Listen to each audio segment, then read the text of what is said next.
Chapter 11 the human eye and the colourful world 10th class science question number 10 है। Why do stars twinkle. लो पहला इसका answer check करें। जो सितारे हैं वो टिमटिमाते क्यों है। आंसर है stars appear to twinkle due to atmospheric refraction. जो एटमॉस्फेयर हमारा वायुमंडल में उसमें रिफ्रैक्शन होती है। The starlight on entering the Earth's atmosphere undergo refraction continuously till it reaches the surface of the Earth। कहने का मतलब है ये स्टार है, ये सन है। सन से जब स्टार की लाइट पड़ती है तो ये रिफ्लेक्ट होती है किधर, इधर कोई ऑब्जर्वर है जहां से देख रहा है तो रिफ्लेक्ट होकर उसकी आंखों की तरफ पड़ेगी। पहले तो लाइट जो ट्रेवल करेगी ना वो वैक्यूम में ट्रेवल करेगी। वैक्यूम में कोई एटमॉस्फेयर नहीं, इसलिए स्ट्रेट लाइन में ट्रेवल करेगी। अब जो एटमॉस्फेयर है लगभग 10,000 किलोमीटर हाइट से शुरू हो जाता है। पहले हवा पतली होती है, धीरे धीरे संघनी होती जाती है। संघनी कैसे होती है? अब इसमें वाटर वेपर्स, धूल के कारण और कई गैसें भी मिक्स होनी शुरू हो जाती हैं। और जैसे पोल्यूटेड पार्टिकल कई तरह के होते हैं हवा में, जो मिक्स होने के कारण इसकी जो डेंसिटी है बढ़नी शुरू हो जाती है। जहां हवा साफ है, विरली है, हवा के कण पतली है, और जहां आगे बढ़ती जाती है जो ये अर्थ की सरफेस के नजदीक पहुंचती है, इसमें पानी के कण और धूल के कण और अदर गैसेस मिक्स होनी शुरू हो जाती है, जिससे ये डेंस हो जाती है। अब जब ये डेंस हो जाती है तो इसको रिफ्रैक्टिव इंडेक्स में फर्क पड़ जाता है। पहले रिफ्रैक्टिव इंडेक्स कम था, फिर रिफ्रैक्टिव इंडेक्स बढ़ गया। रिफ्रैक्टिव इंडेक्स का formula speed of light in vacuum बटा speed of light in atmosphere. तो जहां एटमॉस्फेयर की पतला था तो स्पीड कम थी। जहां से शुरू हुई, जहां तो वैक्यूम है, वैक्यूम के आगे एटमॉस्फेयर शुरू हो गया, हमारा वायुमंडल आ गया। वायुमंडल में इसकी स्पीड कम होती चली जाती है। तो ये जो लाइट रेज आ रही है वो बेंड्स टुवर्ड्स द नॉर्मल, जहां रेयर मीडियम है, जहां डेंसर मीडियम है, तो ऐसे बेंड हो जाती हैं। अब बात है कि ये टिमटिमाते क्यों हैं। अब जो एटमॉस्फेयर का रिफ्रैक्टिव इंडेक्स है ना वो बदलता रहता है। क्यों बदलता रहता है? आपने देखा होना, कई बार हवा चलती है, कई बार बंद हो जाती है, कई बार धूल के कण बहुत होते हैं पोल्यूशन के कारण, वाटर वेपर्स बढ़ जाते हैं बारिश के दिन। तो इससे क्या होता है, एटमॉस्फेयर का जो रिफ्रैक्टिव इंडेक्स है वो चेंज होता रहता है। लो अब आंसर देखें। Stars appear to twinkle due to the atmospheric refraction.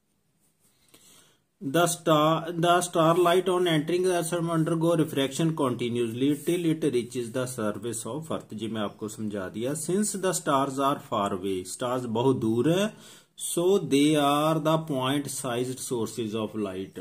अब stars बहुत धरती से बहुत दूर है तो इसका साइज कैसा नजर आता है, जैसे पॉइंट लगा हो। As the path of rays of light coming from the stars goes on varying। ਹੁਣ ਜਿਹੜਾ path of light vary क्यों करदा? Due to continuously changing refractive index of the atmosphere। वो मैंने समझा दिया आपको कि जो वायुमंडल का रिफ्रैक्टिव इंडेक्स है वो लगातार बदलता रहता है। Thus the apparent position of star fluctuate। जो इनकी अपरेंट पोजीशन है, एक्चुअली तो स्टार जहां नहीं है वो आपको कहाँ नजर आएगा, ऐसे जहां स्ट्रेट लाइन खींच ले तो वो स्टार जहां आपको नजर आएगा, ऐसे जहां पोजीशन उसकी नजर आएगी इसकी, तो ये फ्लक्चुएट करेगी। Fluctuate and the amount of light from the star entering the I keeps twinkling.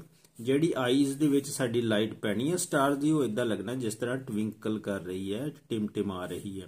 Due to which a star sometime appear bright, कई बार तो ब्राइट लगते हैं, and sometime dim causing the twinkling effect. तो इससे क्या हमें लगता है कि जो स्टार्स है वो ट्विंकल कर रहे हैं। Question 11 explain why the planets do not twinkle. जो प्लैनेट्स है ना वो धरती के ज्यादा नजदीक है। The planets are much nearer to earth than stars and because of they can be considered as large source of light. Large source of light if a planet is considered to be a collection of very large number of point sources, तो sources कर लो फिर, ठीक है, point sources of light, then the total variation in the amount of light entering our eye from all the individual point sized sources will average out zero, thereby nullifying the twinkling effect। कहने का मतलब है जो जहां star है ना, इसको अगर हम पॉइंट सोर्स मान लें ऐसे पॉइंट साइज, तो फिर ये एक बड़ा बन गया ना, छोटे छोटे सोर्स पॉइंट मान लें इनको। तो अब जब लाइट जहां से ऐसे आएगी धरती पर जहां ऑब्जर्वर है, तो इस पॉइंट से आएगी, इस पॉइंट से आएगी, इन सभी का जो इफेक्ट है ना, अगर थोड़ी बहुत ही वेरिएशन होएगी वो भी खत्म हो जाएगी। इनका नेट इफेक्ट जड़ा है ना वेरिएशन का, वो लगभग जीरो हो जाएगा। इसका कहने का मतलब वेरिएशन तो होगी, लेकिन क्योंकि ये बड़े साइज की इसलिए नेट वेरिएशन जीरो हो जाएगी, दस नलीफाइंग द ट्विंकलिंग इफेक्ट। तो जो इसका ट्विंकलिंग इफेक्ट है वो लगभग जीरो के बराबर हो जाएगा। Question 12 why does the sun appear reddish early in the morning. जब सन सेट होता है जहाँ मॉर्निंग या इवनिंग वेले रेड नजर आता है, क्यों? The light coming from the sun passes through various denser layers of air in the earth's atmosphere before reaching our eyes near the horizon. Most of the part of blue light and light of small wavelengths gets scattered by dust particles near the horizon. So the light that reaches our eyes of longer wavelength, this gives rise to the reddish appearance of the sun early in the morning। कहने का मतलब अगर जहां से समझे observer जहां जहां से देख रहे हैं, ये सन की ना दूरी ज्यादा दूर होती है, जब होरिजन जब सूर्य चढ़ता है मॉर्निंग के समय ये अधिक होती है। अब इसमें सभी लाइट्स आ रही हैं, लाइट रेज आ रही हैं, ब्लू, ग्रीन, रेड, येलो, सभी जिनकी वेवलेंथ कम होती है ना वो पहले स्कैटर होती है। वेवलेंथ की बात मैंने आपको अच्छी तरह समझाई है। जो कम वेवलेंथ वाली है वो पहले स्कैटर होनी है, क्योंकि रेड की वेवलेंथ अधिक होती है ऐसे, तो वो स्कैटर नहीं होंगी तो लेट होंगी, तो उतनी देर में वो ऑब्जर्वर के पास पहुंच जाती है, इसलिए जो सन रेडिश नजर आता है।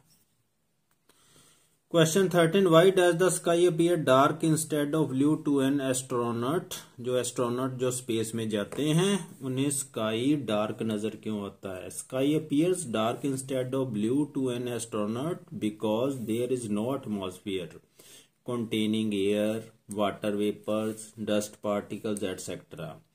in the outer space to scatter light। वहां स्कैटरिंग होगी नहीं लाइट की, क्योंकि वहां एटमॉस्फेयर ही नहीं है। So there is no scattered light to reach in the eyes of astronaut in outer space, therefore the sky looks dark and black there.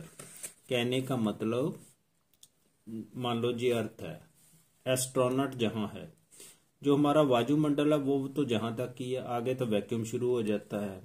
अब जहां ना एयर है ना वाटर वेपर्स है, एटमॉस्फेयर तो है ही नहीं जहां, तो अगर एस्ट्रोनॉट जहां से कोई चीज देखता है तो उसे डार्क ही नजर आएगा, क्योंकि स्कैटरिंग के लिए एटमॉस्फेयर का होना जरूरी है।